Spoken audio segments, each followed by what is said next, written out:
네, 안녕하세요. 바라본교회 박동성 목사입니다. 9월 둘째 주 매일 성경 한 주간 미리 보기 함께 살펴보겠습니다.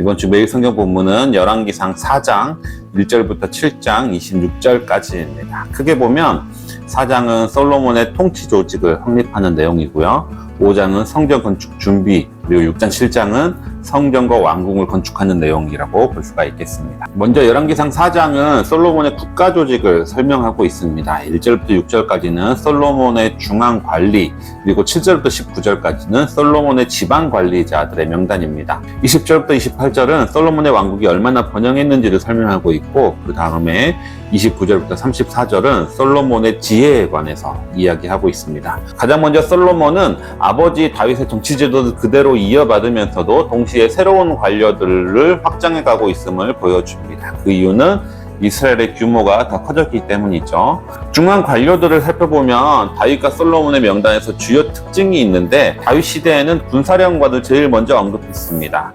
그러나 솔로몬 시대에서는 제사장을 제일 먼저 언급하고 있는 거죠. 이는 그 당시에 중앙 권력의 주도권을 누가 쥐고 있었는지를 간접적으로 알 수가 있는데요. 이는 다윗 시대에는 전쟁을 주로 했으나 솔로몬 시대로 넘어오면서 평화 그리고 성전 중심의 국가였음을 우리는 알 수가 있습니다. 이후 솔로몬은 각 나라를 12구역으로 나눠서 지방 관리들을 세웠는데요. 이 12구역에는 이스라엘의 전통적인 지파들이 장악한 구역들과 가나안 사람들이 살던 지역들도 섞여서 언급되고 있어. 이때부터 솔로몬은 가나안 사람들의 도시까지 완벽하게 통치하고 있음을 우리가 알 수가 있는 거죠. 솔로몬이 이렇게 나라를 12구역으로 나눈 이유는 각 지방에서 세금을 걷어서 한 달마다 왕과 왕실에 쓸 먹거리를 감당하기 위해서입니다. 그렇기에 각 지방 관리들을 소개한 이후에 20절부터는 이들의 업무를 설명하면서 솔로몬의 왕궁이 얼마나 많은 부를 누렸는지를 적고 있습니다. 솔로몬 왕조의 초기에는 왕국만 부유한 것이 아니라 백성들도 큰 번영과 행복을 누렸습니다. 그 이유는 주변의 많은 나라들을 통치하면서 조공을 많이 받았기 때문인 거죠. 그리고 마지막으로 솔로몬은 학문을 매우 중요시했던 왕입니다. 다른 나라의 학문에도 밝았고요. 그 학문을 받아들여서 이스라엘 관리들을 교육시키는 것에도 적극적이었습니다. 어쩌면 우리나라의 세종대왕과 비슷하다라고 볼 수가 있는 거죠. 물론 이렇게 솔로몬이 학문을 발달시킬 수 있었던 것은 하나님이 주신 지혜가 있었기 때문입니다. 그리고 이때 솔로몬의 학문 우대 정책은 주변국에서 많은 사람들이 지혜를 배우려고 이스라엘을 찾아오도록 만들기도 했습니다.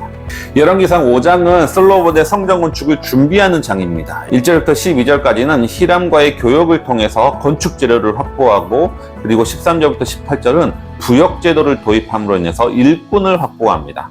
성전 건축을 준비하는 과정에도 솔로몬의 지혜가 드러나는데요. 특히 두로왕 히람과의 교역을 통해서 백향목과 잣나무 등 성전 건축 재료를 얻고, 그 대신에 밀과 기름과 같은 음식들, 농산물을 주기로 교역을 맺는 거죠. 이후에 솔로몬은 이스라엘의 부역 제도를 통해서 일꾼들을 확보합니다. 강제적인 의무 제도였는데, 하지만 이 부역 제도는 이후에 이스라엘 백성들의 삶에 어려움을 주게 됩니다. 6장과 7장은 솔로몬이 성전과 왕국을 건축하는 것이 주된 내용이 되겠습니다. 6장은 솔로몬의 성전 건축에 대한 내용이 나오고요. 7장 1절부터 12절은 갑자기 왕궁 건축에 대한 내용이 나옵니다. 그리고 13절 이후부터는 다시 솔로몬의 외부 성물 제작 과정들이 기록되어 있습니다. 솔로몬의 성전 건축과 성전 건축 기사를 통해서 우리가 눈여겨볼 점이 몇 가지가 있는데요. 첫째는 성경 기자는 솔로몬의 성전 건축이 언제 시작했느냐, 출애굽한 지 480년 만에 건축이 시작했다라고 이야기하고 있다는 겁니다. 하나님은 이집트에 있는 이스라엘 백성들과 함께 새로운 땅에서 하나님의 나라를 만들어가기를 계획하셨습니다. 그런데 그 시작이 바로 출애굽이라면, 성서 기자는 성전 건축이 바로 그 출애굽의 완성이라고 해석을 하고 있는 것이죠. 둘째는 성전 건축할 때 그 장소에는 연장소리가 들리지 않았다라고 기록하고 있습니다. 돌을 제작해서 미리 다듬어서 가져왔기 때문에 조용한 가운데에서 성전 건축을 할 수 있었던 것이죠. 즉 솔로몬은 성전 건축 과정 가운데 미리 완벽하게 준비를 해온 다음에 건축을 하고 있다라는 걸 알 수가 있습니다. 시끄럽다라는 것은 준비가 부족했음을 의미합니다. 하나님께 예배드릴 때 우리의 마음이 시끄럽다는 것은 역시 준비가 부족했음을 의미하는 것이죠. 무슨 행사를 진행할 때도 시끄럽다라는 것은 준비가 부족했다라는 것을 의미합니다. 세 번째로 성전 건축할 때 하나님께서 솔로몬에게 말씀하십니다. 내 계명을 지키면 이스라엘을 버리지 않겠다라고 약속하시는 거죠. 여기서 우리가 생각할 거는 성전을 지었기 때문에 하나님이 떠나지 않겠다라고 약속하시는 것이 아니라는 겁니다. 계명을 지키는 것이 결국 더 중요하다라는 거죠. 그리고 넷째는 솔로몬의 성전 건축 기사 사이에 왕궁 건축의 내용이 삽입되어 있는데요. 이것은 솔로몬의 성전 건축이 곧 하나님 나라의 완성이 아님을 우리에게 짐작하게 합니다.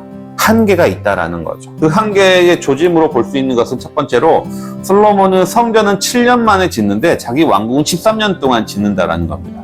이는 솔로몬이 후에 향락과 사치에 빠지게 될 것을 어느 정도 짐작하게 해주는 거죠.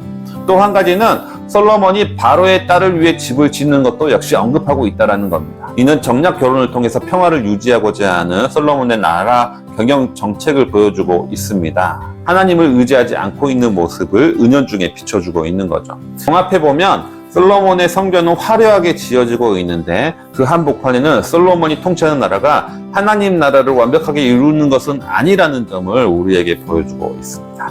오늘 말씀은 여기까지입니다. 솔로몬의 성전 건축과 함께 우리 한국교회 안에서 이루어지고 있는 경쟁적인 교회 건축의 모습들을 한번 생각해 볼 필요가 있습니다. 하나님은 솔로몬의 성전이 크고 화려하기 때문에 이곳에 영원히 거하겠다라고 약속하시지 않았습니다. 내 계명을 지키면 거하겠다라고 말씀하셨던 거죠. 한 주간 이 성전 건축 과정들을 묵상하시면서 하나님의 성전으로서의 나, 그리고 성전으로서의 교회 공동체, 이것들이 하나님 앞에 바로 서 있는지 한번 고민해보는 시간을 가졌으면 좋겠습니다.